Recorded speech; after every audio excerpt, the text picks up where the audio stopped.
Hey, hey, hey, it's your girl Andrea Joyce, and I'm here with you with another episode of Talk the Talk with Andrea Joyce.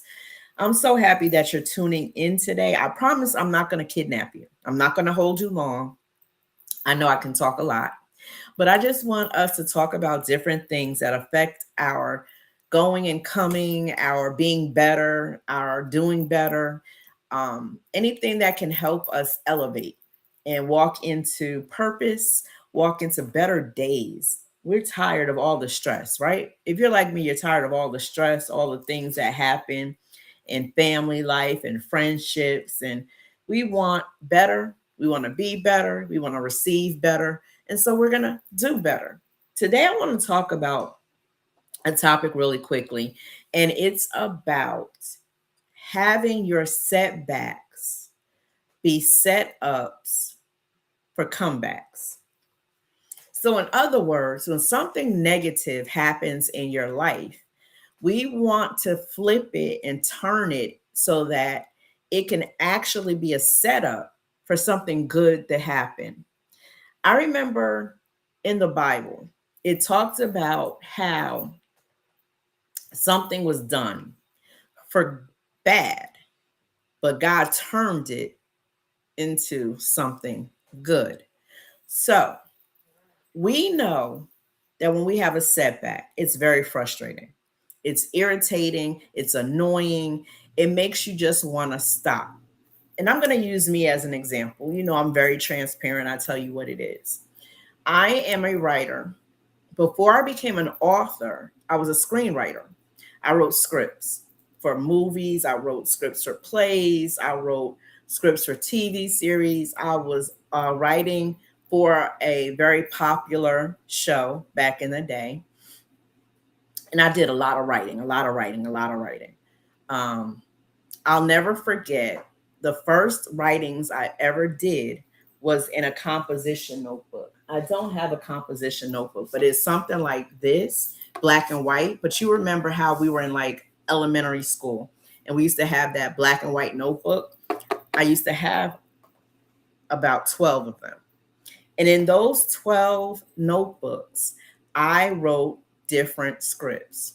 I wasn't typing yet. I mean, I knew how to type and I had a computer, but for me, it was just easier to write in penmanship.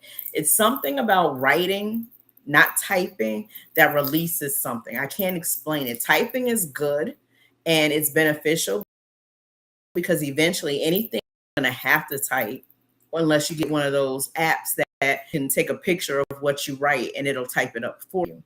There is that option now. But I used to write in notebooks. And during this specific time, I was writing scripts for stage plays. I hadn't crossed over into writing my TV series or writing the first feature film or the shorts. I hadn't done that yet. I was just really focused on plays. And so I wrote all these different stage plays. And I used to say every notebook is worth $1,000,000 because in that notebook was a full stage play, full direction, um, full setup. And I'll never forget at this time, I lost my job. We were living in an apartment in Atlanta and actually one of the suburbs of Atlanta because my daughter's like, that's not Atlanta. Even though for me, the metro area is always Atlanta, but that's okay. It wasn't the city of Atlanta, it was one of the suburbs of Atlanta. I lost my job and I was unable to keep the apartment. They evicted us. And this is when I really learned all about the eviction and how Atlanta works with eviction. And they put your stuff out. And when they put your stuff out, if people see it, they have the gall to come get your stuff for themselves. Like they worked for the stuff you purchased. You know, I really was angry with the way Atlanta did that. I wasn't used to that because in New Jersey, the system is they don't put your stuff on the street, they lock it so you can't get to it. And in order for you to get your stuff before it goes into storage, you have to pay. They'll unlock it and you get your stuff out. So you keep your stuff. In Atlanta, they're so disrespectful. They're disrespectful here. They just put your stuff out on the street. They don't even care that you went into working for this stuff. Their thing is, hey, you no longer own the apartment. We want to flip it so we can sell it, rent it to somebody else. So your stuff is no consequence. Here's the kicker.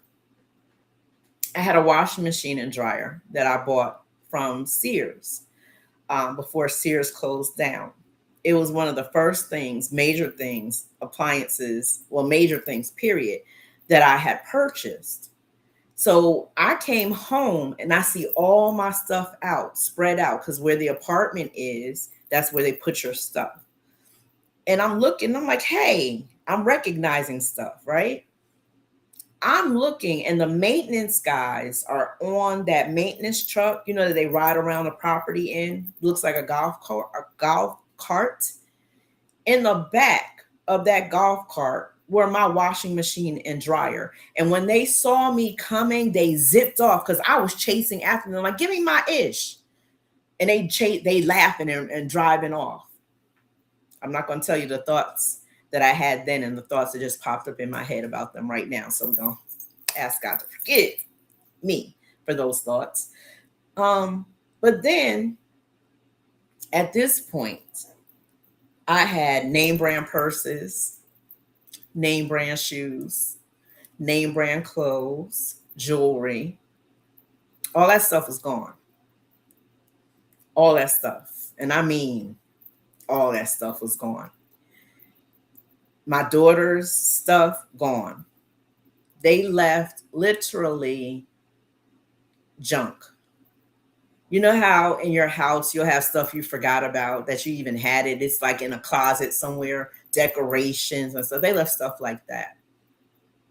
They did leave my couch, probably because I came in the right time. So I was able to get my couch, my love seat, my ottoman. I was able to get those things. Bed gone. Just bought this nice mattress, gone. And all of that hurt. It devastated me. I'll be very honest with you.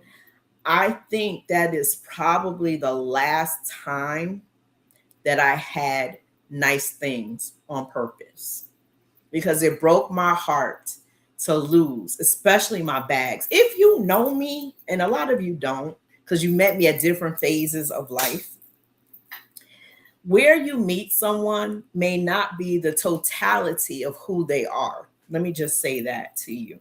You might meet somebody who's on the decline, but you don't realize that that's just a stage of life. They may have been top tier, upper echelon. They may have been in a different stratosphere than where you see them at now. So be mindful of judging people for their current season.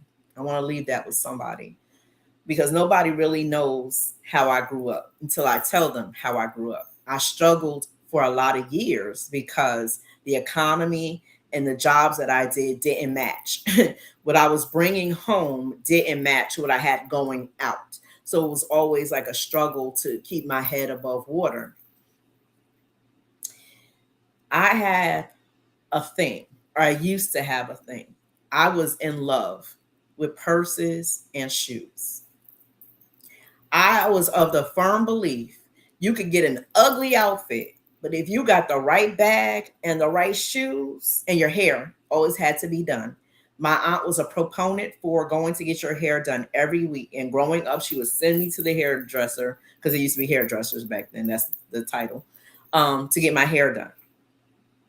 My cousin was like, yes, hair is important, but it's also important to have your nails done, because when a man sees a woman, the first thing he's looking at are her fingers. Well, not the first thing, but one of the things they look at are the fingers. And not only should your fingernails be done, but your toes should be at least, even if you have clear, they should be not long and looking like Kung Fu Dragon nails. So my aunt was like, hair done. So I had to go get my hair done every week. My cousin was like, nails. And I had natural nails back then. I had my own nails growing up. A lot of people, when they used to see me, used to think I had fake nails or artificial nails or acrylic or whatever, but they were actually my nails. Until I had my daughter, until I became pregnant with my oldest daughter, I had long nails. Like, these are short compared to how long my nails will grow. But when I was pregnant with her, I had an iron deficiency. I'm telling you a whole lot of stuff today, boy.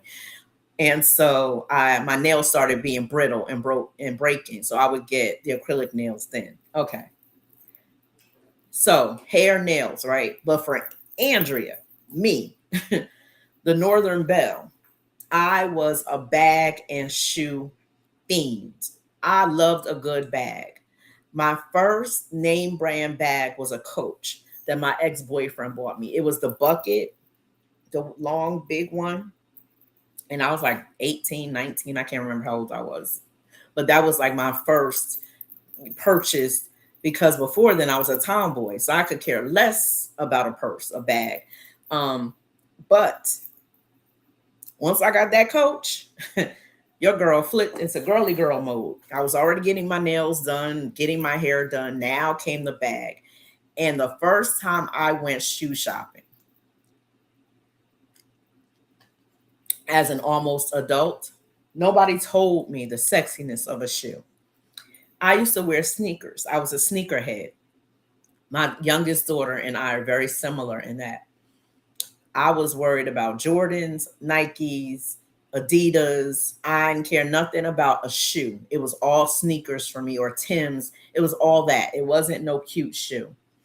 I don't remember where I was going, but a friend of mine and I went to the mall and she was like, "Well, you need to go get some shoes, right?" And I was like, "Well, yeah, I just need a black shoe." And I'm thinking regular old school shoes like we used to have to wear. It wasn't nothing cute, nothing sexy about it.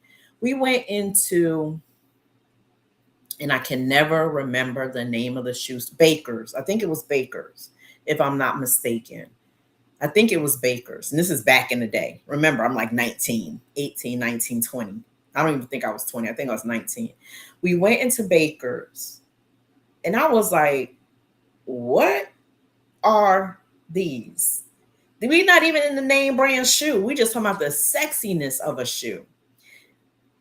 It wasn't even stilettos because back then, stilettos were shoes that strippers wore or ladies of the evening wore. But I loved stilettos back then when they used to have the fur and the, okay. It's a lot. This girl right here is a lot. I keep telling y'all that. We went into Baker's, I think it was, and I saw the selection of shoes. They had a heel, but not the stilettos yet. It was just a regular heel. And I was just like, I'm in love. And from that moment forward, I was a shoe head, no longer a sneaker head. So a couple of things happened at that point in my life. I started getting bags, started getting sexy shoes. I stopped wearing sneakers and I stopped wearing jeans.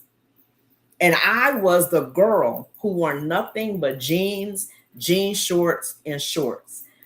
I don't know what happened during that age and stage, but I turned to, let me say this right, because I'm going to say something and my kids are going to come and wash my mouth out with soap. I used to wear the Daisy Duke shorts. I'll say it that way. There's another word. You know, my dad is from St. Thomas, so we say something different, but my kids are like, yeah, tat, tat, tat. Don't you say those words. So I wore short shorts. I wore skirts. Remember, skirts with a skirt in the front and the shorts in the back. I wore little skirts, mini skirts, and things like that. I wore see-through shirts. I wore the shirts with the holes in it. You know what was back. I all of a sudden changed from the tomboy look to the girly girl look. It's like I went from one extreme to the other. So since that time, and that's 19, I was collecting bags and collecting shoes and collecting clothes. And I was blessed to be born in Jersey. And Secaucus, New Jersey had all the outlets that your heart could desire. My favorite store was a real New York bargain. I don't know how many of you have ever shopped in Jersey. I don't know how many of you live in Jersey and can remember a real New York bargain, but that store, I used to spend my money, my dad's money, honey. I went to that store and I listen, listen. Then I started discovering other stores that had outlets, but it was really a real New York bargain for me. I love that store. But I had friends who worked in the outlet, so they would tell me what stores to go to and when the outlet was going to have a sale. So already it's an outlet, but now it's got a sale. Oh, honey. So I'm just collecting. When I moved to Atlanta, what came with me was my clothes, my shoes, my bags, my radio, stereo thing, small TV, and I think that's it. Blankets. That was mailed to the house, to the apartment. I had to build up from there. But as long as I had my clothes, my shoes, and my bags, I was happy. So all this time, I'm just collecting, collecting, collecting. We moved to another apartment. Times changed or whatever. Um, because at first, when I moved to Atlanta, it was just me and my oldest, Isis. But fast forwarding to where this eviction happened, it was myself, Isis, and my two youngest, D'Angelo and Danielle. So I've been collecting this whole time. When this eviction happened, they took everything. No more bags. None of my bags were there. None of my shoes were there. None of my suits that I had purchased, and I had some cute, um, before Olivia Pope became a thing, outfits, because that was my thing back then. I kind of liked the look of the 70s mixed with the look of the late 90s, kind of flipped it and put it together and made my own style. I had a style that it wasn't, because when I first started wearing clothes, I followed the trends. Whatever was popular, I was getting sneakers, all of that. But at this stage in life, I was putting together my own outfits. I didn't care what was popular. I cared about what looked good on me and what I made look good, right? So I had all kinds of stuff. When I tell you everything was gone, I may have had some jeans because I had like two pair of jeans. That's it. Um, no sneakers. Everything was gone. And I was hurt. From that time until now, I never rebuilt my shoe collection or my purse collection, my bag collection. Now I've gotten clothes, different things because I'm back there. But it hurt me so much to lose everything I had and the money that was spent because I was actually going into not just outlets to get my bags and shoes, I was going to the actual stores. So I was spending a grip. So to lose that stuff, I want to say like now, I think I got one or two maybe name brand bags and shoes I got to rebuild again. Um, but it hurt me and it made me feel like I never wanted to have anything good because at that point in my life, it was like one bad thing happened, another bad thing happened, and another bad thing happened, and another bad thing happened until a whole lot of bad things happened. And I lost everything.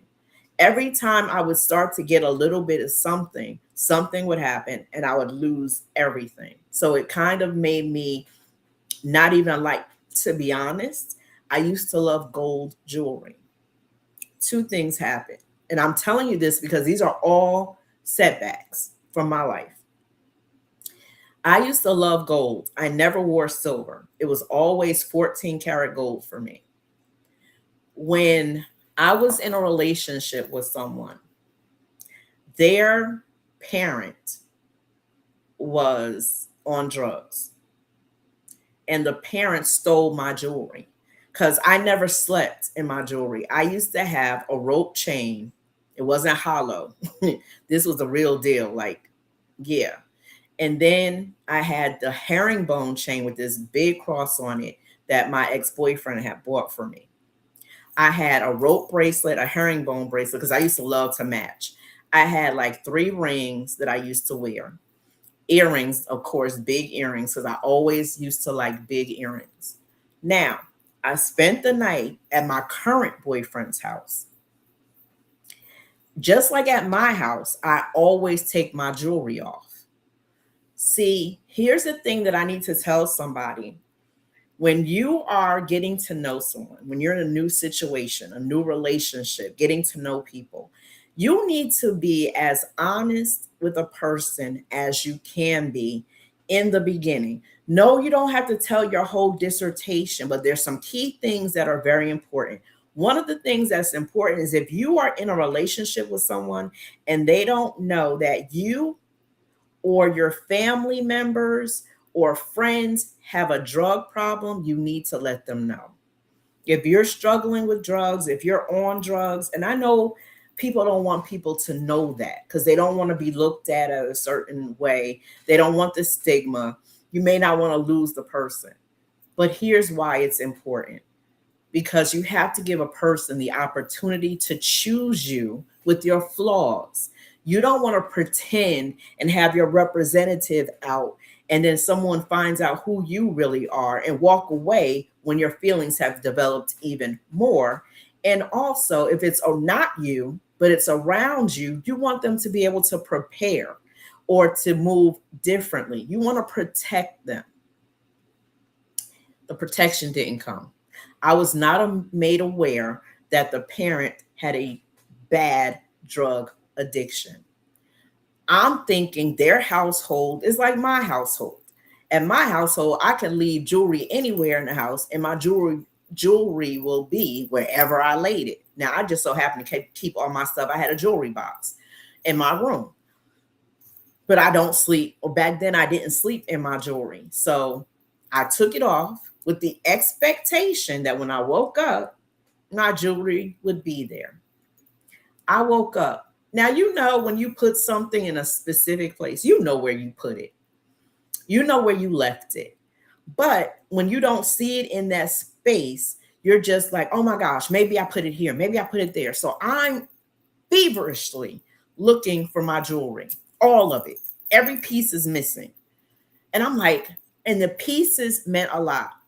One came from my aunt that passed away. She was still alive at the time. One came from an ex who meant a lot to me. And the symbolism, because it was a cross, and I always wore crosses. It was important to me. The bracelet, one of them I bought for myself and I paid a grip for it. One was a gift. The rings were gifts from my aunt. The earrings I paid a grip for. And it's sentimental. Forget the money value. It was sentimental because of who gave me what. And it was mine. I'm the kind of person, I don't care the backstory, the history. If it's mine, it's mine. And I want what's mine. It's my right. Okay. So I look behind the TV. I look on the floor. I look in the trash can. I'm looking all over. And he's just sitting there watching me do all of this. He knew. He knew the entire time because he knew what I had done. Never warned me. Never said you may want to put it in your car, put it in your purse, keep it on. Never said anything. So after about 30 minutes of looking and him just sitting there, I said, where is my stuff? And let me let you know, I did not say stuff because I was fired up. Told you once upon a time I was the Incredible Hulk, so that temper was something. He said, And when he said, mentally, I was taking the earrings out of my ears because my earrings had been stolen. So I ain't had no earrings to take out my ears, but I just was preparing for a fight because I already knew it wasn't going to be good news. Here's the thing. And he let me know calmly and probably with fear and trepidation that his parent was on drugs and probably had taken my stuff. And I blacked out. I lost all sense and sensibility.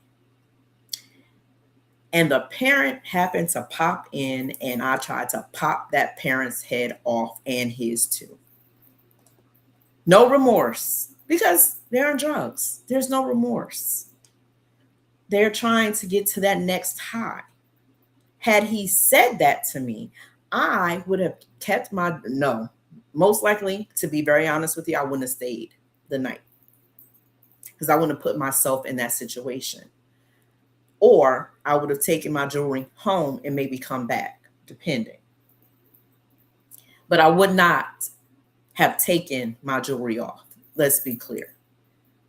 From that time on, I got a piece here of jewelry. I got a piece there. I faced that eviction. My jewelry was gone. We're talking about the current eviction that I'm telling you about. Not the current, I rebuke that in the name of Jesus. I'm talking about the back then eviction. My jewelry was gone. It was at that time I decided no more gold. I would never wear gold again. It was too painful because gold is expensive. Gold is, and I didn't want to have that loss. So I switched it and began wearing silver. So all you ever see me in now is silver or white gold or platinum. I do have a platinum ring.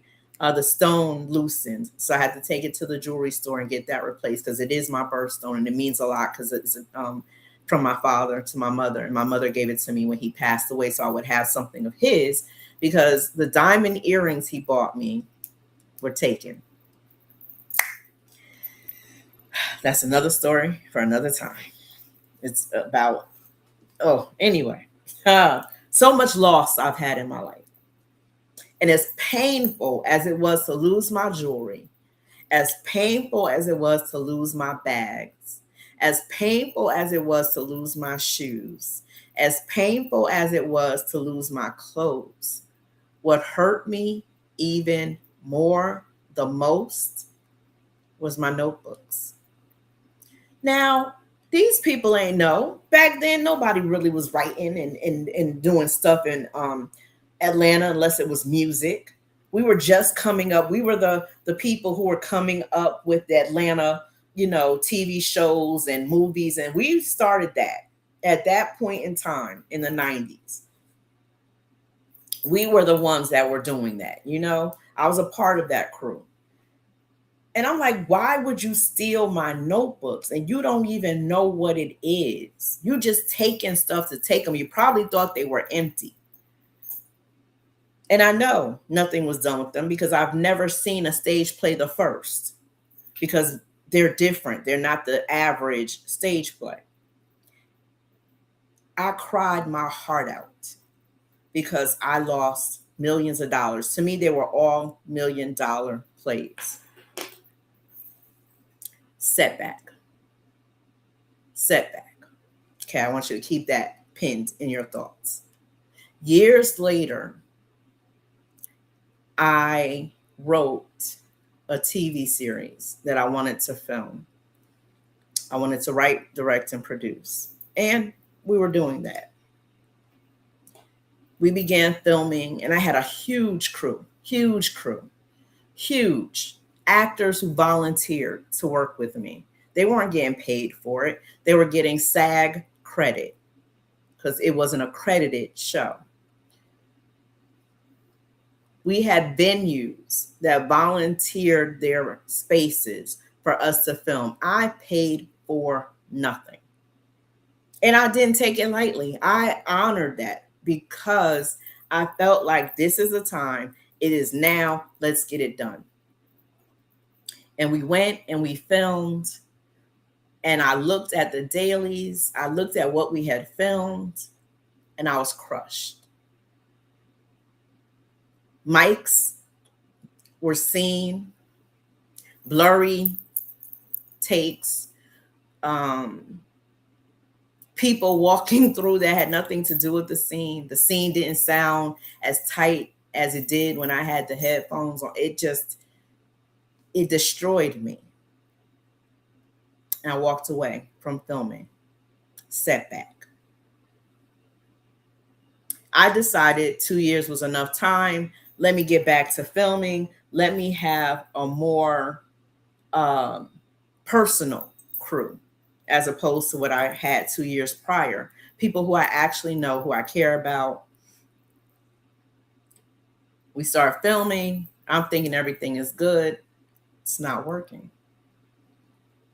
It's almost the same quality that I had 2 years prior. And it's more stress, setback. I decide to leave the TV show alone. And I said, well, I have shorts. Let me go ahead and film the shorts.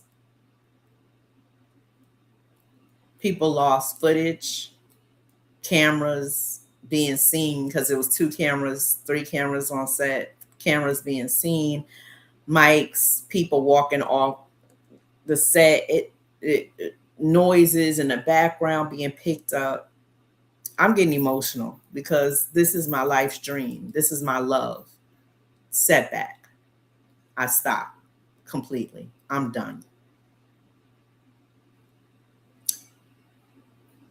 Then God says, you know the monologues you wrote?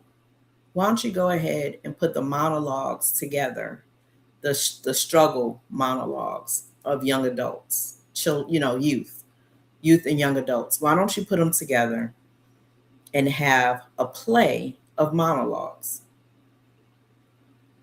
We do it, huge success, big success, wonderful success.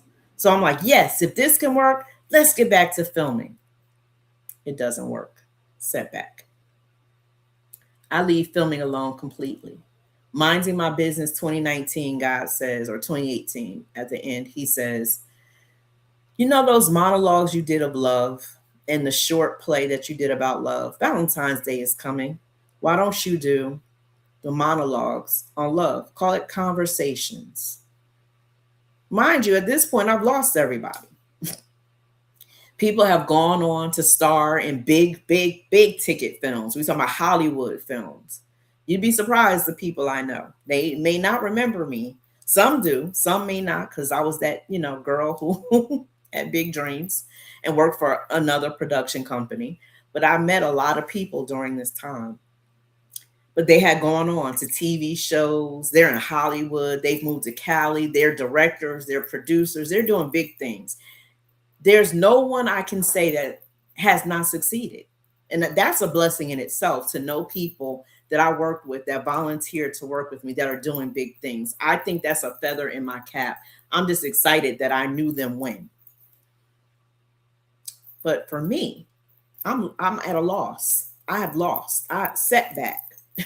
Setback after setback after setback after another setback after setback. And I'm not even telling you all the setbacks I've had. I'm just giving you these. So he said, do the conversation. And I really don't have a lot of hope because this entertainment thing, filming and movies and TV shows and stage plays have all hurt me, disappointed me, let me down. And I'm like, I really don't want to. He's like, it's time, go ahead. So I did an audition and people showed up for it and were excited. And I'm like, and volunteered, didn't get paid for it. And I'm like, well, the least I can do is film it and give them all, because we were still doing CDs at that time, give them CDs so that way they'll have footage for their reels. We put on the play. We produced the play. I believe it was the day after Valentine's Day or the day before. I always get confused. I think it was the day after or the 2 days after or something like that. Full house, standing room only. I cried. It was just so beautiful to see. 4 people crew. I went from having like a 50 plus crew to like a 25 plus crew to 4 people. Me, Isis, my oldest, Danielle, my youngest, and Shanice, my best friend. 4 people. Success. God was showing me that it's not about the numbers, it's about the commitment, it's about the work ethic, it's about caring. Now, the only problem was when we tried to record it, the camera fell. I can't make this stuff up. Broke the camera, the lens broken. boy, setback, but still a success. We just couldn't um, film it, nor could I get the footage to the people who I wanted to get the footage to. Setbacks from the plays and the notebooks being stolen, taken, and not, it meant nothing to who took it, but it meant everything to me. To actually being on set and watching people treat my vision, treat my baby as an afterthought because they didn't care. The people who I trusted to do certain things weren't doing those things. So we had footage that looked a mess. We had stolen footage, footage that someone else recorded and didn't want to release. We had footage that was on a laptop and the laptop was taken from me. Setback after setback after setback after setback. I walked away from filming the whole shebang. Refused to write another script, refused to ever be on set, refused to help anybody with filming. Don't mention filming, don't mention stage play, mention nothing. Setback, setback, setback, setback. And I was hurt, bitter. I had resentment. I was resentful. Boy, I just was in a place of hurt. Setbacks. Wanted to write, but didn't want to write scripts. So I wrote a book. Then I wrote another book. There are books I have that you guys don't know about. They haven't even been released yet, but they will be. Just writing because am a storyteller. That's what I do. When I was little, my mother called me a liar. I was always telling stories, fantasies, living somewhere but in my current situation because it wasn't an easy situation to live in. So I created a fantasy world where everything was right as rain, where people did what they said they were going to do, where people loved you without condition. I made up stories because I couldn't handle the factual reality of my life. Setbacks. Writing books, which I love, but it's still not the love. And one day, God said to me, "You're going back." I'm like, "Going back where?" "You have a stage play to produce." I'm like, "Oh." The first play I ever wrote, the first reason I knew that I was a writer, a play I wrote when I was homeless. Setback. A play I wrote for my daughter so that she would not be in a place or places where they were doing any and everything and it was toxic for her. I wrote this when she was a teenager. God said, "Oh, don't think you wrote that and you're not going to do anything with it." And as a matter of fact, the reason nothing of yours worked unless I put my stamp on it was because this was the first assignment I ever gave you. This is the first assignment that you ever completed. This was your first baby. How are you going to abort this baby and think that your other ones are going to flourish? How are you going to miscarry this baby and think that you're going to give life to other things? Until you take care of this baby and bring this baby to life, nothing else you do in this genre, in this area, is going to work. Clear as day, as I'm talking to you right now. Those setbacks, just those that I'm talking about, were all setups so that one day I would be able to take care of the beginning all the way to the end of production. My daughter said this to me during the hard points in time. She said, "You should know how, whether you do it or not, to run every part of your production. So if someone flakes out, if someone doesn't show up, if someone acts a fool," because boy, some people, you can step in and say, "Go ahead and leave. Go ahead and go. I got this." and take over with no sweat, no blinking, just move right into the area that you're needed. You should know every area. And until you do, you will always be at the mercy of someone else because they're always going to hold you hostage. I'm saying this to somebody today. You need to learn your craft.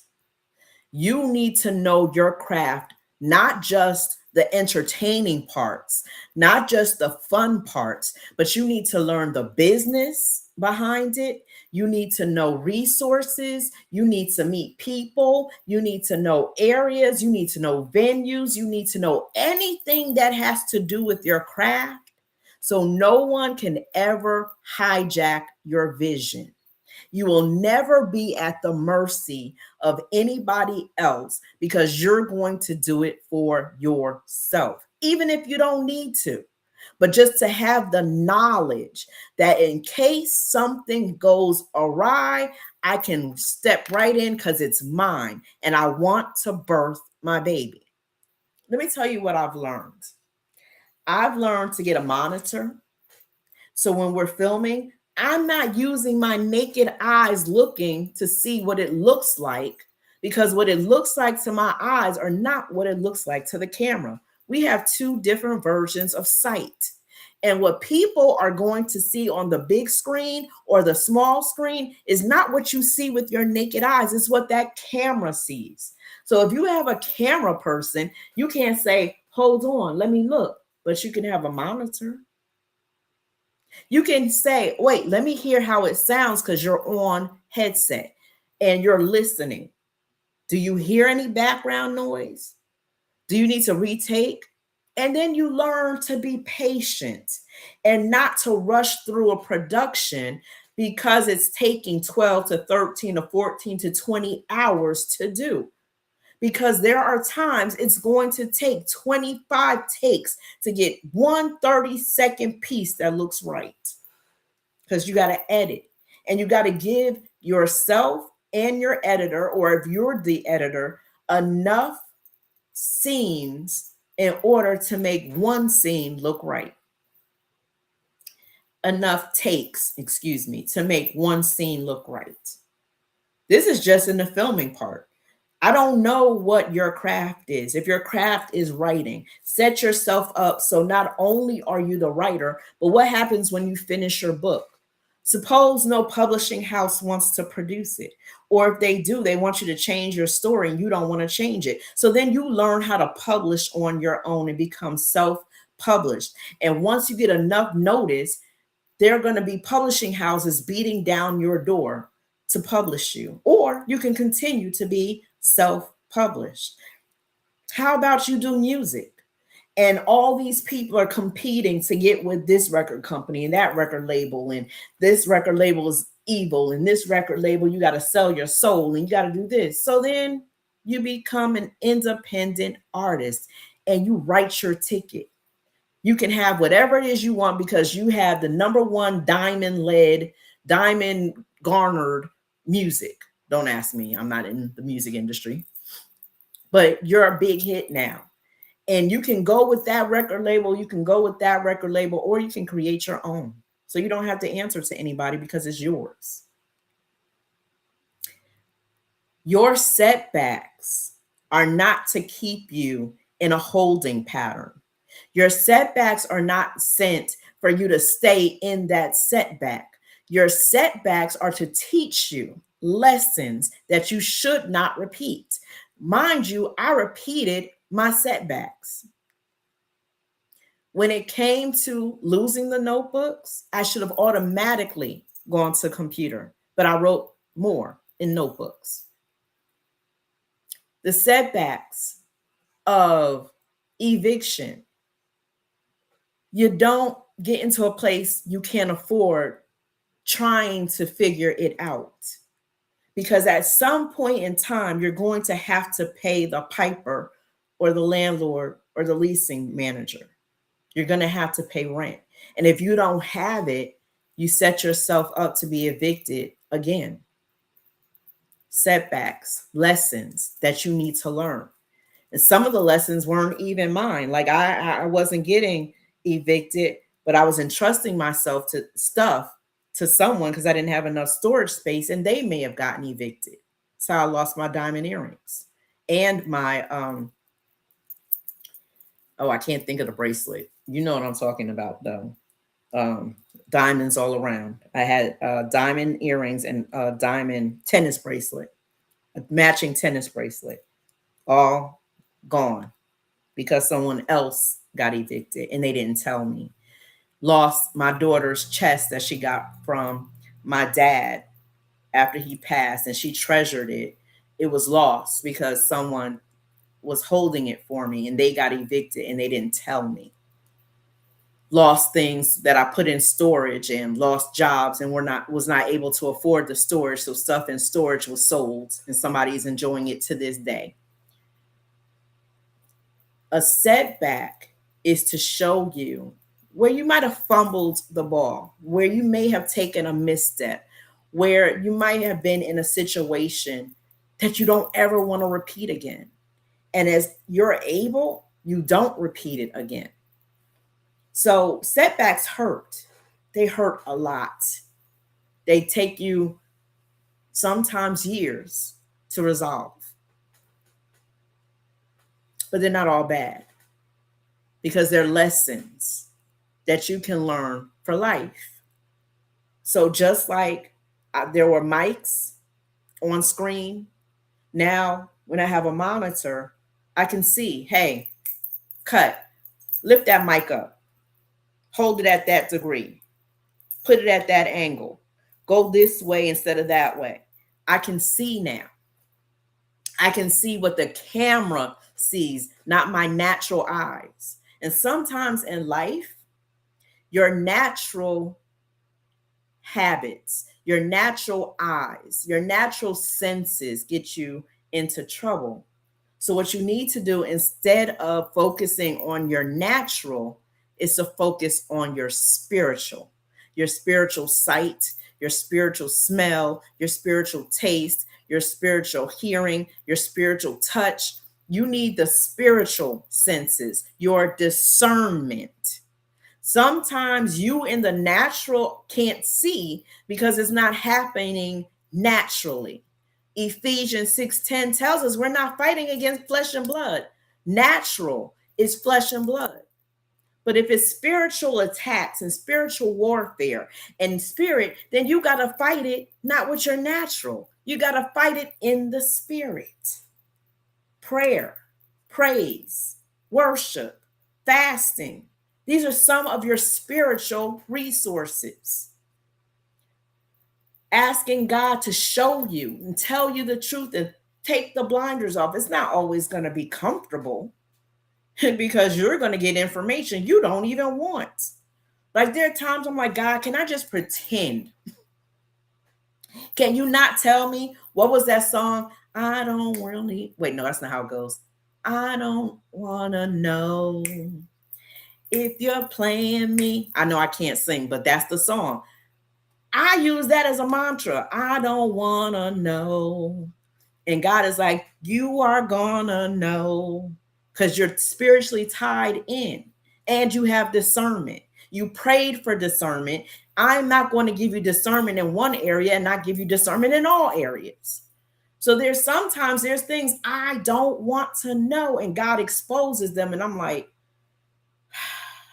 because now I got to deal with it. Whereas I would have rather pretended what I thought was happening wasn't happening. Women, ladies, you know what I'm talking about. When you know your man is stepping out, when you know your man is cheating, when you know your man is lying, when you know you're trying to pretend, I don't want to know, I don't know, I didn't see it, I didn't hear it, so I didn't speak it. That's what you want. But then God starts tapping you. And you're like, nope. So instead of him tapping, he'll show you a text message. He'll show you a messenger message. He'll show you pictures. He'll give you access to things you didn't ask to have access to. But here they are, and it's right in your face, and you can't lie about it. Now, of course, the person you're with is going to try to lie and try to deflect and try to jump up and be ape shit. I'm sorry, guys. I I'm not all the way saved yet. I am all the way saved, but I still curse. I'm sorry. Forgive me. But they act batty and ape poop crazy because you've discovered their secret that they tried to play you and they couldn't. And now you're spooky. Now they can't trust you because you're going into their stuff. You're like, I never touched your stuff. The stuff came to me. I didn't go looking on your phone. I didn't go looking on the computer. I didn't go looking here. I was minding my business and the information came to me. And they sitting here saying, what kind of voodoo do you do? And you're like, it's not voodoo. It's God not allowing you to play me like Play-Doh or Lotto, where you have to man up or woman up. Because men too, you know when your ladies are not doing what they supposed to do or too much is going on, you pay attention. There's some men who are very discerning. You cough wrong and they're like, what's that about? That ain't how you usually do. There's some men who pay attention to a woman who used to dress one way. Now all of a sudden she got on her sexy lingerie and it's not for you. She got on the sexy perfume and it's not for you. She got on the sexy outfit and it ain't for you. You know. Setbacks. Don't ask me where that came from, but I had to speak on it. Setbacks are supposed to be informational. Never have a setback and learn nothing from it. You need to know why it happened, how it happened, what could you have done differently. Now, don't stay in the past, but get information from it and take it to your present situation and put it in a file cabinet for something you may need in the future. But don't stay in your past. Don't stay in the setback. Move on from it. And as you begin to do something and it reminds you, oh, I messed up when this, and let me not do this. Because I remember when I did that, this happened. So let me try to tweak it a little bit. Let me try to shift it a little bit. Let me try to change it a little bit. Let me do something differently. So that's why I wanted to talk about setbacks, because they really need to be the setup for your comeback. Because you're going to come back as long as you don't sit in that setback. If you can mature from it, if you can heal from it, if you can let it go, you have the possibility of moving forward and succeeding in an area you may have failed in. That has to do with relationships, friendships, jobs, businesses, education, every part of your life. We have had setbacks. And that's why I told you the story of my jewelry. That had nothing to do with filming, but it was a setback. And what I learned from there is to ask questions, to get to know people. Don't just be around any and everybody. Find out who you're around and don't leave your jewelry. If you love your stuff, put it up. Don't wear it. There was no reason why I had all that on at that time, to be very honest with you, because I didn't go anywhere. I wasn't going out on a date. We were just hanging out. So why did I have all that on? Why didn't I leave it in my jewelry box? Lesson learned though, because I'm getting closer and closer to wanting to wear gold again. I know when my kids hear this, they're going to be ecstatic. But there's some jewelry pieces that only look good in gold. Can I be honest with you? And I'm starting to miss that because gold looks great on me. Heck, silver looks good on me. It looks great, but I miss gold too. And I can't allow that setback to keep holding me back. You can't allow your setback to keep a vice grip on you so you never move forward, so you never move past it, that you stay stuck, you stay stagnant. Don't let that setback keep you there. Move on. As the weeks go on, we're going to continue to talk about setbacks because now I've shown you that you should learn from your setbacks, that it should be a setup for your comeback. But we're going to talk about the setups part of it, and then we're going to talk about the comeback part of it. Because right now, you need to focus on what you've had in life that held you back, that crippled you, that caused you to fumble, that caused you to stumble, that caused you to fall, that caused you to have a setback. I want you to take this week. This is the only time I'm probably going to tell you, well, okay, maybe not, but you need to focus on your past situations that caused you to be stagnant, that to stand still, to not move, to not prosper, to not go forward. And I want you to take away from it, not what happened, but lessons that you learned or you should have learned or that you will learn because you're going to focus on it this week. Yep, I'm giving you an assignment. Welcome back to Talk the Talk with Andrea Joyce. You know, I'm always giving you assignments. So this week, focus on those setbacks and tell me, not me personally, but write it down in your journal, your diary, your notebook, because I want you to keep record of this. The setback was ABCD. What I can learn to do differently so I don't repeat that setback is A, B, C, D, E, F, how many letters you have. At least one lesson you should learn from that setback. And when we meet up again, we are going to talk about setbacks being setups. And we'll stay right there. And then the next week, we'll talk about setbacks being setups for your comeback. All right. Thank you so much for tuning in.